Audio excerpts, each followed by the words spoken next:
हाँ जी, स्वागत है आप सभी का आपके अपने YouTube channel sky chemistry classes में। और आज की इस क्लास में अपन देखने वाले हैं इलेक्ट्रोमरी प्रभाव, इलेक्ट्रोमरी इफेक्ट। स्थायी प्रभावों की चर्चा अपन पिछली क्लासों में कर चुके हैं। ये अस्थायी प्रभाव है इलेक्ट्रोमरी प्रभाव। तो इलेक्ट्रोमरी प्रभाव होता क्या है? तो किसी यौगिक में उपस्थित बहुआबंध के पाई इलेक्ट्रॉनों का किसी आक्रमणकारी अभिकर्मक की उपस्थिति में किसी एक परमाणु पर स्थानांतरण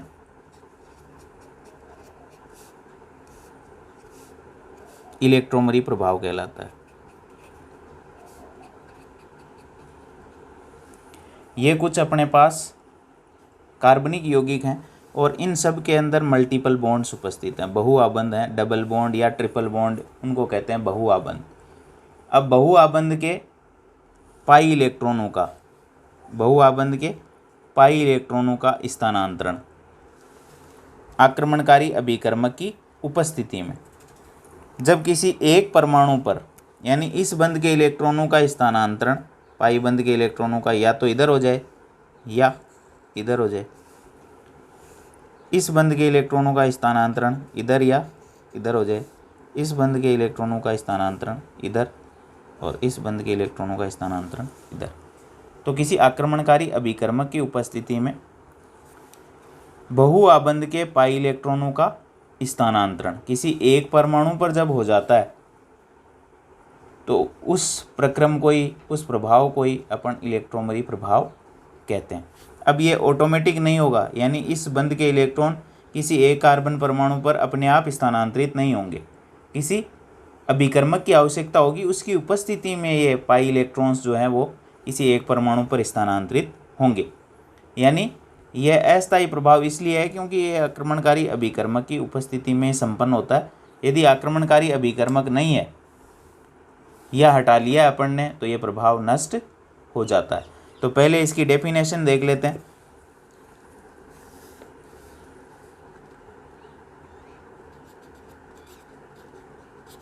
किसी यौगिक में उपस्थित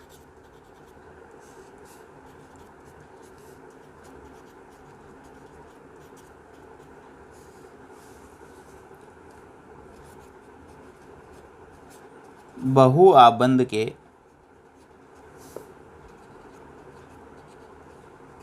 पाई इलेक्ट्रॉनों का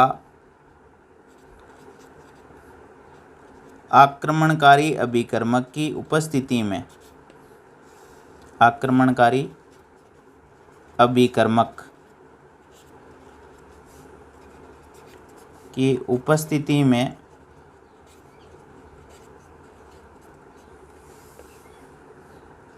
किसी एक परमाणु पर स्थानांतरण ई प्रभाव कहलाता है।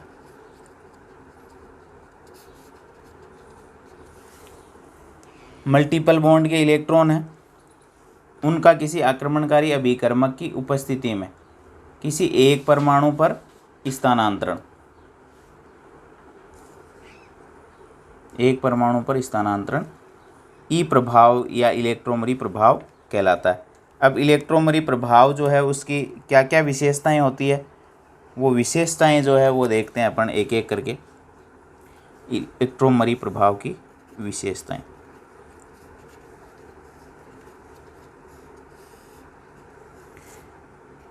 पहली विशेषता है वो है यह अस्थायी प्रभाव।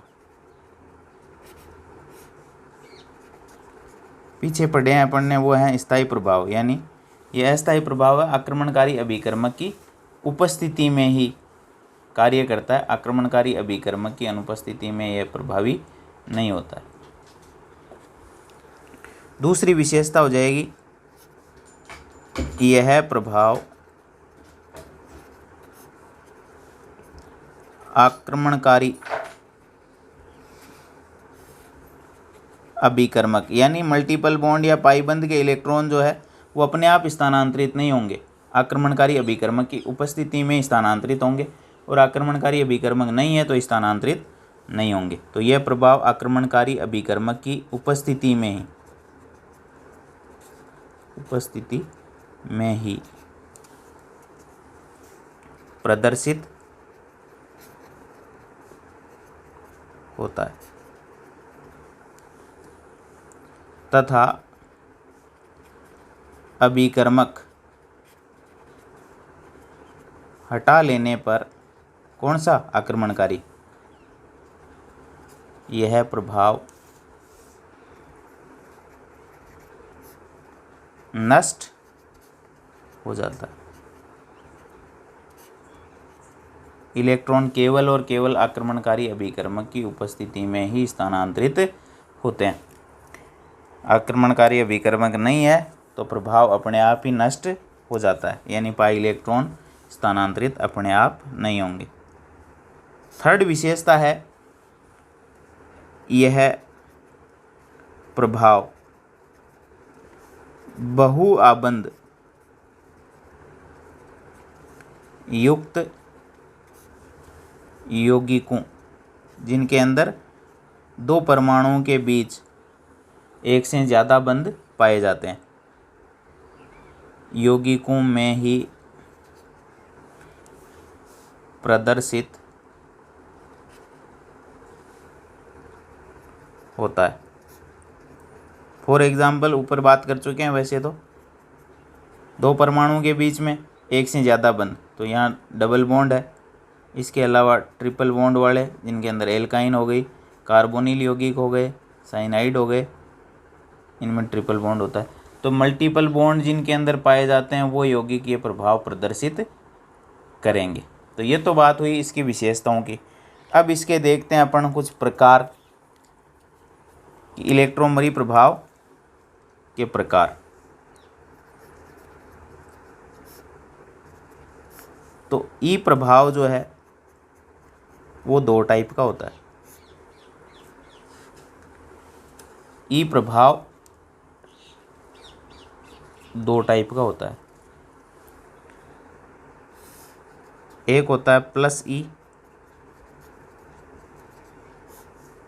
और एक होता है माइनस ई। प्लस ई और माइनस ई। अब प्लस ई प्रभाव कौन सा है, तो जब पाई इलेक्ट्रॉन कौन से बहुआबंध के, पाई इलेक्ट्रॉन आक्रमणकारी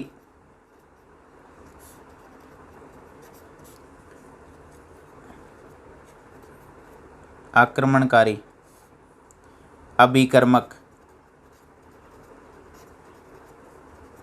की ओर, आक्रमणकारी अभिकर्मक की ओर स्थानांतरित होते हैं। यानी पाई इलेक्ट्रॉन भी वहीं जा रहे हैं जहां आक्रमणकारी अभिकर्मक आने वाला है। तो जब दोनों एक जगह जा रहे हैं तो होगा प्लस ई प्रभाव। एग्जाम्पल देखते हैं, देखो इसका,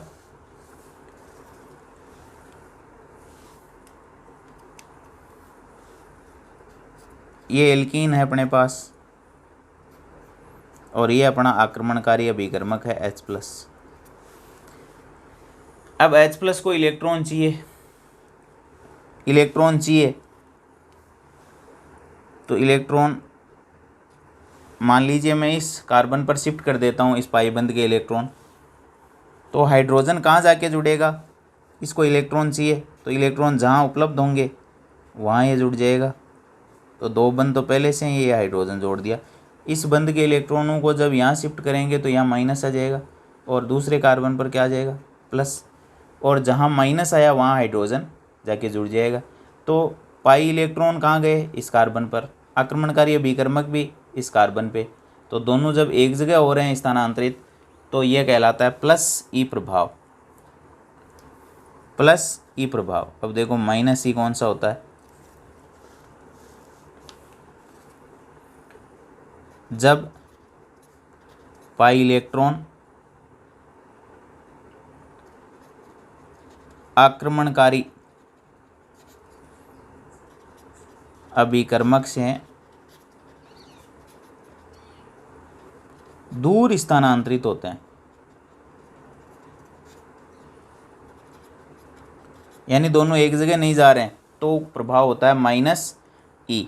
एग्जाम्पल देखो, ये कार्बोनिल यौगिक हैं और इनके आक्रमणकारी अभिकर्मक ले लेते हैं यहाँ साइनाइड आयन। इस पाईबंद के इलेक्ट्रॉन जाएंगे ऑक्सीजन की तरफ, क्यों? क्योंकि ऑक्सीजन की विद्युत ऋणता ज़्यादा है। अब ऑक्सीजन की विद्युत ऋणता ज़्यादा है तो इस पर माइनस आ जाएगा और इस पर प्लस। अब साइनाइड आयन जाके कहाँ जुड़ेगा? साइनाइड आयन को तो पॉजिटिव चार्ज चाहिए, तो साइनाइड आयन तो जुड़ जाएगा कार्बन पे और ये ऑक्सीजन पे माइनस। तो इस पाईबंद के इलेक्ट्रॉन तो गए ऑक्सीजन की तरफ और आक्रमणकारी अभिकर्मक जुड़ा कार्बन पर। तो जब पाई इलेक्ट्रॉन आक्रमणकारी अभिकर्मक से दूर स्थानांतरित हो रहे हैं, दोनों एक जगह नहीं हो रहे, इलेक्ट्रॉन आ रहे हैं ऑक्सीजन पर, ये जुड़ रहा है कार्बन पर, तब इसको कहते हैं अपन माइनस ई प्रभाव। तो ये होगा प्लस ई। जब दोनों एक जगह हो रहे हैं पाई इलेक्ट्रॉन और आक्रमणकारी अभिकर्मक, तो प्लस ई। दोनों एक दूसरे के विपरीत जा रहे हैं तो माइनस ई प्रभाव। पाई इलेक्ट्रॉन दूसरे परमाणु पर, आक्रमणकारी अभिकर्मक दूसरे परमाणु पर। यहाँ H+ आक्रमणकारी है और यहाँ साइनाइड आयन आक्रमणकारी अभिकर्मक, ये दोनों आक्रमणकारी अभिकर्मक। अब यदि ये दोनों नहीं होंगे तो ये पाई इलेक्ट्रॉन, न तो ये वाले पाई इलेक्ट्रॉन और न ये वाले पाई इलेक्ट्रॉन स्थानांतरित होंगे, केवल आक्रमणकारी अभिकर्मक की उपस्थिति में स्थानांतरित होते हैं। इसलिए ये अस्थायी प्रभाव, यदि मैं इन दोनों को हटा लूँ, साइनाइड आयन को और H+ आयन को, तो ये प्रभाव नष्ट हो जाएगा, इसलिए ये अस्थायी प्रभाव कहलाता है।